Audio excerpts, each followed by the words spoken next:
Well, this is gonna be a problem.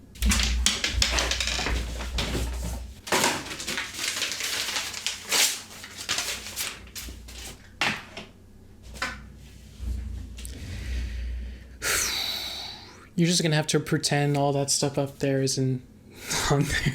It has been 10 years. Yes, 10 years since a little show called Star vs. the Forces of Evil premiered on the Disney Channel. So let's talk about it. Now, some of you that are new to my channel might be a little surprised at what I'm about to tell you, but my first absolute most favorite show was actually not about you know what, but instead a show about a magical girl from another dimension being sent into Earth because she can't handle responsibilities of being a princess and befriends a Latino kid to help out with too. And if you told me that 10 years ago I would still be talking about and tuning into kids cartoons now that I'm in my 20s, well, I'd be pretty fucking perplexed, that's for sure. Now, I'm sure we all know the horror stories that came along with Star, the show's quality dipping after like season 2, the bizarre fan art people would make, and of course that very, very terrible ending that the show ended on, but this video isn't about that. It's been talked about over and over and over again, and honestly, I'm just kind of sick of it. Instead, this video is purely going to be about the series premiere that happened on January 18th, 2015, and why it impacted my 10-year-old brain so much to the point that it ended up helping me get to where I am today. Because in all honesty, I would have never wanted to take animation as seriously as I, and I'm sure many other people as well, as we do now today without Star. And it's pretty obvious to see why. Star in its prime was huge. Back when people were actually still watching TV, the premiere alone garnered almost 2.5 million concurrent viewers and ended up becoming one of Disney's most talked about animated shows from that point on. I mean, most people that I interact with or even just get inspiration from have made Star related content one way or another. It was an absolutely huge show. And you bet your ass I was gonna have some of that cake too. But what made the show so significant to me in the first place? Because I was actually one of those 2.5 million people that got to watch the premiere for the first time ever. Why, of all like the Disney Channel and Disney XD crap that I was watching back then, did this click so much for me from the very start? Well, I guess we're about to find out. Right from the very, very beginning, those 5 beeps that you hear from the intro, just probably the most iconic thing since There's 104 Days of Summer Vacation from Phineas and Ferb. I'm sorry, I don't make the rules, that's just facts. I mean, it was probably also like the second loudest thing on earth. You'd just be chilling in your room playing Smash on the Wii U, and all of a sudden you hear those 5 freaking notes on the living room TV. My ass would just sprint right over there to watch some Star. And I mean, how could you not? Especially when the only thing out of the show was just its first season, you just knew you were gonna have a good time with it. Or at least I had a good time with it. I mean, my older sister enjoyed it too, but not to the point where I basically made it my lifestyle, being the autistic kid that I am. Another reason why I have so much merchandise of you know what? Anyways, at first I used to not really like the intro song, but after listening to it and watching it after all of these years later, it's just absolutely fantastic and just fun. It's loud, it's obnoxious, and it's way in your face, but I think that perfectly describes the wackiness and ball of energy that is Star Butterfly. I'm from around here, I'm talking rainbows. Ba, ba, ba, ba, ba, ba. Woo! Goes so fucking hard every time. By the way, did we ever really get to know what these pirate bunnies from the intro were about? I haven't seen the show in a long time, so I apologize if I'm getting this wrong, but I don't remember seeing them in any capacity whatsoever. So yeah, you can probably tell that just by the intro itself, you can already tell that I was about to have a good time. So the episode starts off with us learning that a girl named Star Butterfly from the dimension of Muni just turned 14 and, as per tradition, is granted to wield the almighty magical wand and is now set to become a princess. And almost immediately burns it all to the ground. Now, okay, this is nitpicking a bit, but can I just say, was there any like training for Star before this point? Like, would it be a possibility that the reason Star wasn't fully ready to become a princess was her parents didn't really try hard enough to teach her? I mean, Star herself admits that, yeah, sometimes she can be a little bit irresponsible than others.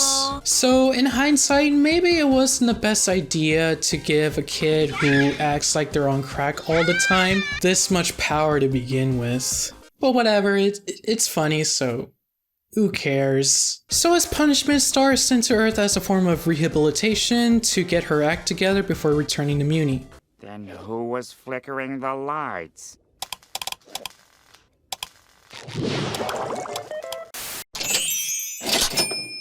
And this is where one of my all-time favorite characters comes into play, that being the Save Kid himself, Marco Diaz. Ooh, looks like someone's in trouble. Marco is like a personal favorite of mine for several reasons. For one, he's Latino, and for me anyways, getting any kind of like Latino representation, especially in a cartoon like this, was and still is huge. Because I come from a Mexican family.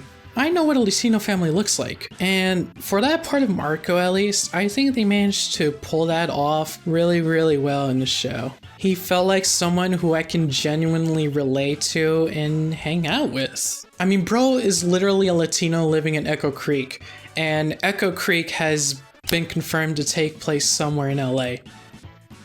I'm a Latino kid living in LA. The second reason is that despite him being called a save kid, bro got moves. I definitely have him help me tackle all the pointless bullshit arguments that happens on Twitter. And my final and by far most important reason why he's one of my favorite characters. He shouted me once in a live stream and I actually got to meet him IRL. We got ReyGGTV from Los Angeles. That is not AI, by the way. This was actually from one of those live streams that Disney did back in like 2017, where they would like rig a virtual character and have their like voice actors speak directly to the audience. It was actually pretty fucking cool. I really wish they still did more of these. But anyways, Marco is now being handed the task of taking care of crazy different dimension lady in order to make sure that she doesn't try and burn down everything that's around her again, which goes about as well as you expect. See you tomorrow! Bye! My new friend! See you later! Marco is probably just like the funniest and most quotable character in the world to me. Anyone else who ended up in his shoes would be like, oh yeah, new girlfriend, yippee! Meanwhile, Marco here is like, oh hell no. It's just like he took one good look at her and said, nah, I don't want to deal with that shit. I'm a misunderstood bad boy. That poor kid just being taken away and never to be seen again. This moment right here was probably foreshadowing for what we ended up seeing of Earth by the end of the show. Marco returns home and wait, how the hell did Star manage to find Marco's house? I mean, she did kind of mention how she thought this was just some random person's house, but still, what are the odds of just like strolling around the place that is LA and going up to this one particular house and saying, oh yeah, this is a perfect place to be. And it just so happens to be where Marco's parents live at too. Just destined to be, I guess. Star is allowed to stay at Marco's house and the frog guy finds out about it and reports back to the peak fictional cartoon villain, that is Ludo. I don't know if this has been said enough times before, but can I just mention how great of a choice it was to cast Alan Tudyk for Ludo? Alan is a great voice actor in general. I mean, he voiced King Candy for God's sake. But I feel like his role in Star as Ludo was particularly great to me because he perfectly encapsulates that sarcastic but also evil personality that he carries around with. He reminds me a lot of Dan Povenmire voicing Doofenshmirtz, which, now that I think about it, the two kind of have a lot in common. Star moves in, Marco gets his stuff evaporated to the back rooms, and starts harassing people for whatever reason. You come to my house, you bring toilet paper! Star feels bad about making Marco's life a living hell, and so she tells him that she's going to find someone else to be with. That is, until Ludo and the gang show up, and now it's beating bad guys time. This is obviously one of the main reasons of why I love watching the show to begin with, because yeah, some people will appreciate the whole slice of life and drama aspect of the show, including me. I enjoy those aspects too, but I always thought the show was best when action was involved. It's one of the reasons why episodes like Storm the Castle went so damn hard and made them really enjoyable. And I have to say, just from the sequence from the first episode alone, it was enough to hook me in. I was like, hell yeah, I need more of this. But eventually, after all that's taken care of, Star and Marco make up, and that is where episode 1A ends. Overall, pretty decent way of introducing us to the characters that will get used to seeing throughout most of the show. If there's one complaint I had about it, it's that because it's one of those shows where it had to be 11 minutes per episode, it did kind of feel like it was rushing through a lot of the lore and backstory of these characters, but thankfully that's pretty much rectified with the episodes that were to come in the show. When it came to introducing us to the absolute bare minimum though, I would say it did a pretty good job. I'm not going to talk about the second half of the episode too much because I'm pretty sure, as most of you are aware by now, that it's basically just Ponyhead going on some shenanigans. But one thing from the episode that I do want to bring up is, am I the only one who really wanted to try Marco's nachos? I mean, before watching this episode anyways, I was kind of neutral on nachos, but something about the way that Marco makes his nachos just looked like they tasted completely out of this world. I mean, no pun intended. And I'm so tired of not being able to get my hands on them. Oh, I need those nachos right now. But yeah, needless to say, after these episodes, I was hooked on this show. I was recommending it to all my middle school friends. All my middle school friends were talking about it. Hell, I even got this shirt from Hot Topic, which I was bullied relentlessly for wearing it all the time, but I didn't care. I love the show so much and I wanted the whole world to know about it. But in all honesty, even by its third season, Star was never really a perfect show. Hell, it even wasn't the show I was looking forward to watching the most. That would have to go to Gravity Falls. But Star to me was different from the very first episode because it showed me that it can be both emotionally engaging and also just fun. While Gravity Falls certainly was both, it was not playing on the XD all the time. Instead, my daily intake before Star consisted of watching Kick Buttowski, Ultimate Spider-Man, Fish Hooks, and of course Phineas and Ferb. Not to say that some of these didn't at least have some sort of engaging story throughout the entire thing, but in general, these shows felt more like fun shows to me. Shows that focus less on trying to make its story and characters relatable and more just like going crazy and having fun. And while that certainly helped my 8 to 10-year-old brain get the dopamine that I needed, it was getting to a point where I was actually just starting to get kind of tired of it. I wanted to watch a cartoon that was fun and exciting, but also had characters who I can maybe become best friends with.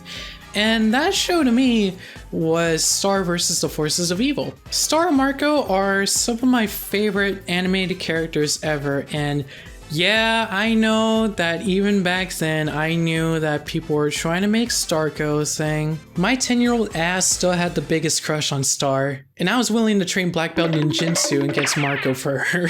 Star from that point in my life just became a really important show to me. It not only helped me familiarize myself with the cartoon community as a whole, but without it, none of my dreams would have ever been able to be accomplished if it weren't for that one very special episode on that one faithful night. If you enjoyed this video, please make sure to like and subscribe to the channel if you want. I really want to make more videos like this, so if this is something you guys enjoy watching, please make sure to let me know in the comments down below, and I'll see you guys later. By the way, for those wondering, this isn't the actual autograph, it's just a photocopy.